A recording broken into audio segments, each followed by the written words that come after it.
hoje nós vamos conversar sobre o livro O Dilema da Noiva, de Helena Armas. Aqui nós temos como protagonista a Josie, que foi apresentada aos leitores no livro Amor em Jogo, em que naquela história a protagonista dela foi para uma cidadezinha na Carolina do Norte, local em que Josie mora, e conversa vai, conversa vem, elas acabaram se conhecendo, desenvolvendo um relacionamento, e aí a protagonista do livro descobriu que a Josie, na verdade, era a meia-irmã dela. Aí naquela história termina com o pai delas descobrindo a existência da Josie, o que nos traz a esse livro, O Dilema da Noiva. Não são livros que fazem parte de uma série, mas são livros que têm histórias ali que se conectam. Então o livro ele termina aqui meio dessa forma em relação ao relacionamento das duas e a descoberta do pai delas da existência da Josie. Aqui nesse livro, a Josie, infelizmente, acaba sendo apresentada ao mundo através de uma entrevista que o pai dela faz e que ela não tinha conhecimento. Nessa entrevista, ele compartilha para o mundo que ele tem uma segunda filha, que ele descobriu recentemente a existência dela, só que a jornalista acaba desenvolvendo ali uma história em que ela chama a nossa protagonista de um descuido na vida dele.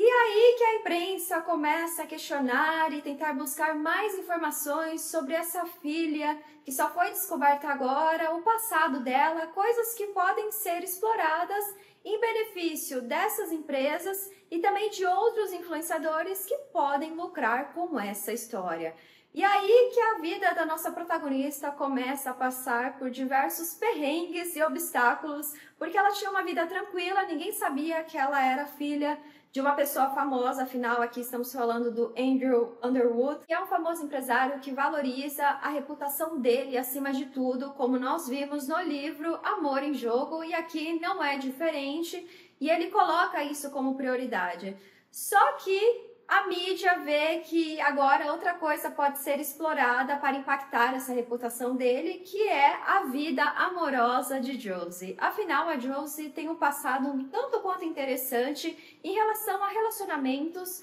principalmente noivados. Ela já teve 4 noivados que foram um completo fracasso. Quando chegou o momento que ela tinha que subir ao altar, ela tinha uma crise de pânico e fugia. Ou seja, aqui estamos falando de diversas fotos e vídeos dela correndo dessas cerimônias e desistindo da fase final dos noivados, que é subir ao altar e falar o famoso sim. Eis que 2 influenciadoras têm a brilhante ideia de criar uma série de vídeos em que elas vão explorar a vida amorosa da protagonista, tudo o que aconteceu em cada um desses noivados, o que deu errado nesses 4 noivados e principalmente para qual lugar foram esses noivos, o que aconteceu com eles, se eles foram bem-sucedidos em outros relacionamentos. Enfim, eles começam a explorar absolutamente tudo sobre ela. Ou seja, em um belo dia ela é só a prefeita de uma pequena cidade ali na Carolina do Norte e no outro dia, após essa entrevista que a jornalista chamou de um descuido no relacionamento ali do pai dela, ela se vê no meio de paparazzis, da imprensa, de todo mundo querendo explorar tudo sobre a vida dela. E uma vida íntima, afinal estamos falando de relacionamentos, de noivados, e ela se vê ali muito sem saída, sem saber o que fazer. Se você acha que as coisas não podem piorar, sim, elas pioram, porque nesse meio tempo aparece as relações públicas do pai dela, chamada Bob, e a Bob é a pessoa que chega na porta da casa dela num belo dia em que ela está na cozinha testando uma das alianças de um dos noivados dela, porque às vezes ela faz isso, ela testa os vestidos de noiva dela e as alianças de noivados antigos, e mais pra frente a autora explica o porquê desse comportamento dela. Mas aqui ela testa essa aliança de noivado, a aliança de noivado fica presa no dedo dela e ela tenta todos os artifícios possíveis para tirar essa aliança do dedo, mas a aliança está lá presa, não quer sair. Ela vai até no extremo, testando geleia para ver se sai, não sai. E aí quando toca ali a campainha da casa dela e ela abre a porta e conversa vai, conversa vem, ela descobre que aquela pessoa, aquela mulher, Bob, é a relações públicas do seu pai. Ela tá coberta de geleia, com a aliança de noivado presa no dedo dela, e aí a Relações Públicas, Bob, assume automaticamente que ela está no 5º noivado, ou seja, algo que ninguém ainda sabe, e eles podem explorar essa situação para ajudar a melhorar não só a reputação dela, mas também principalmente a reputação do pai dela, que é o foco da Bob, resolver todos esses problemas. E aí ela fica muito sem saber o que fazer, se falar para a Bob que na verdade era uma aliança de um noivado antigo, e ela vai se complicar mais nesse processo de explicar por que ela tem esse tipo de comportamento, e ao mesmo tempo ela não quer se tornar ali mais um problema para o pai dela, alguém que ela não conhece muito bem, que ela não tem um relacionamento. E aí, em tudo isso que está acontecendo, aparece o nosso outro protagonista, o Matthew, que é o melhor amigo da minha irmã dela, ou seja, eles têm ali uma amizade e automaticamente ela toma a decisão de usar o Matthew como um noivo farsante desse noivado que na verdade não existe. Então ela o cumprimenta com: oi amor, tudo bem? Que bom que você chegou, você estava atrasado. A Bob nem percebe aquela situação um tanto quanto constrangedora que está acontecendo ali, mas ela tenta mostrar com o olhar, com palavras, de que o Matthew precisa entrar no jogo e fingir que é o noivo dela, que eles estão num relacionamento e que o principal objetivo desse relacionamento é que eles se casem. Ele não entende muito bem a situação, mas vai lá e segue o jogo, entra nessa farsa e logo após isso, a Bob assume que essa é a oportunidade de ouro deles para que eles explorem esse quinto noivado e ela define uma estratégia de marketing, de anúncios, de eventos, até que chegue o grande dia do casamento e ela não fuja do altar, que a Josie diga o famoso sim e que isso mostre para a imprensa e para as influenciadoras que a nossa protagonista não tem nenhum problema com relacionamento devido ao fato de que ela não teve um pai presente na vida dela, mas sim que agora que o pai dela voltou para a vida dela, ela vai seguir aí esse caminho de ser bem-sucedida nos seus relacionamentos amorosos. E assim chegamos ao começo das reviravoltas dessa história, porque a nossa protagonista precisa encontrar formas criativas e inovadoras de mostrar para todos ao seu redor que esse é um relacionamento verdadeiro, mesmo que ninguém nunca tenha visto o Matthew antes dela ter anunciado o noivado, ou seja, você está namorando uma pessoa, ninguém nunca viu essa pessoa nos últimos meses e de repente aparece essa pessoa e você fala que essa pessoa é o seu noivo, que você está em um relacionamento, inclusive com um casamento até marcado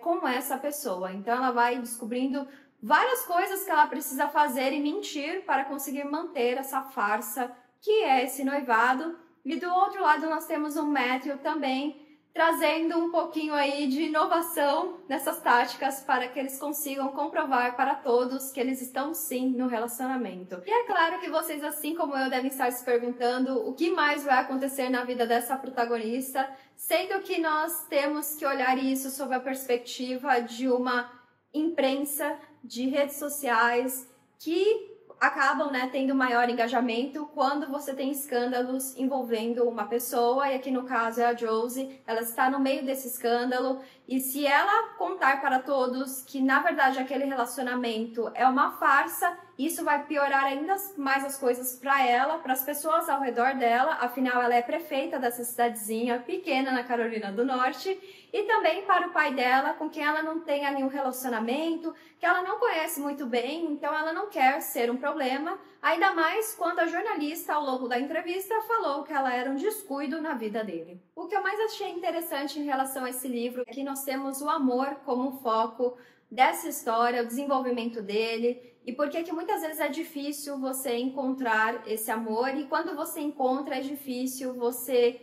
chegar nesse grande momento em que você vê que aquela é aquela pessoa que você quer passar o resto da vida, quer envelhecer junto. Aqui nós temos a Josie de um lado, que ela é sonhadora, ela acredita na magia, e em todos esses relacionamentos noivados que muitos consideram fracassados, ela fala ao longo dos capítulos que ela teve momentos muito felizes, mas que quando chega aquele momento do grande sim, ela lembra muito da mãe dela também, porque aqui a mãe dela já é falecida, a mãe dela faleceu quando ela era muito nova. E aí quando chega esse grande momento, acredito pelo fato de que a mãe dela não teve ali um relacionamento muito bem sucedido com o Andrew, mas também a ausência dessa figura materna faz com que ela tenha certos receios em relação a dizer o sim e conectar a vida dela com a vida de outra pessoa. E ela também mostra que, apesar de em alguns momentos esses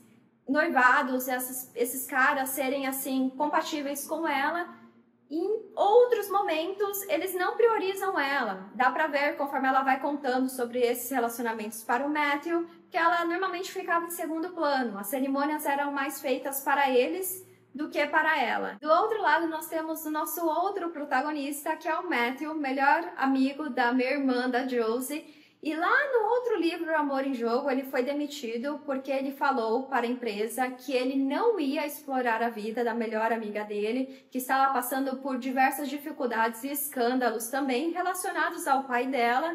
E aí ele vai para essa cidadezinha buscando um refúgio, enfim, uma forma de recomeçar. E aí, de repente, ele se vê no meio de um noivado que é completamente uma farsa, mas ele sente e não sabe explicar como que ele precisa proteger a Josie dessas pessoas, principalmente do pai dela, que ele sabe que não vale um centavo, porque ele só está preocupado com a reputação dele. E ao longo dos capítulos, o Matthew ele vai abraçando todas as qualidades e defeitos da Josie de uma forma tão bonita, sempre priorizando ela e nunca julgando as coisas que ela faz ou o comportamento que ela tem sobre determinados assuntos ou ações também que ela toma no dia a dia. Então, quando ele descobre toda a história da aliança, dos vestidos de noiva que ela ainda guarda, e ela tenta explicar por que ela faz aquilo, ele não julga ela de nenhuma forma, muito pelo contrário, ele busca saber um pouco mais sobre aquilo, por que ela tem esse comportamento, e aí você começa a ver o lado vulnerável dessa protagonista e como ele vai, aos poucos, ganhando a confiança dela e mostrando que sim, o amor, no fim do dia, ele pode ser um sentimento muito bonito e há diversas formas de você demonstrar esse amor no dia a dia. E aqui nós vemos ele em cada capítulo mostrando isso para essa protagonista, desenvolvendo esse relacionamento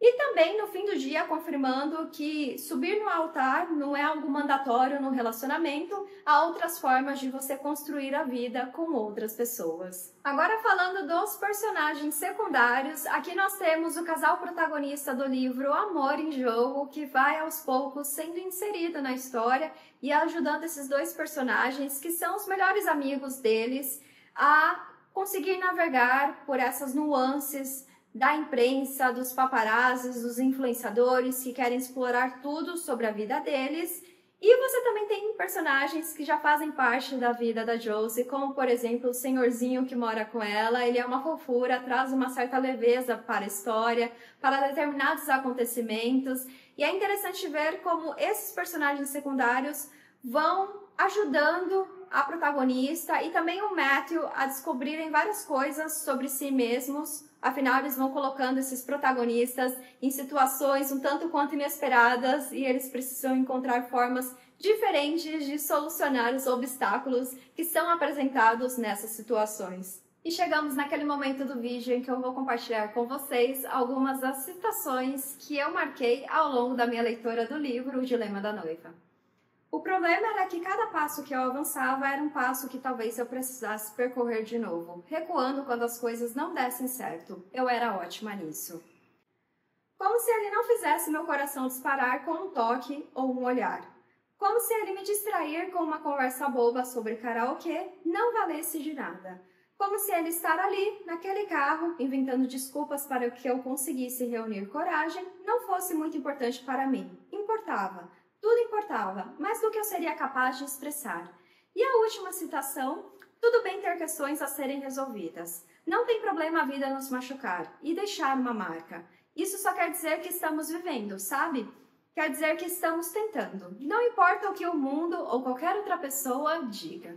Em resumo, esse é um livro que traz aquela fórmula conhecida da autora para construir histórias. Você tem ali um casal protagonista que começa um romance meio que do nada e de repente ele vai se transformando em um sentimento verdadeiro, só que aí você tem coisas do passado que acabam afetando a confiança entre esse casal protagonista e aí eles precisam buscar formas de demonstrar essa vulnerabilidade de compartilhar os seus medos e receios do passado e como eles podem juntos superar isso e desenvolver um relacionamento forte em que você tenha confiança e no fim do dia você desenvolve esse belíssimo amor. E uma coisa muito interessante que o personagem Matthew disse para a nossa protagonista aqui, Josie, é que o amor e o compromisso são demonstrados através de ações no dia a dia, e é exatamente isso que ele faz ao longo de 377 páginas de O Dilema da Noiva, mostrando para a nossa protagonista que é algo construído aos poucos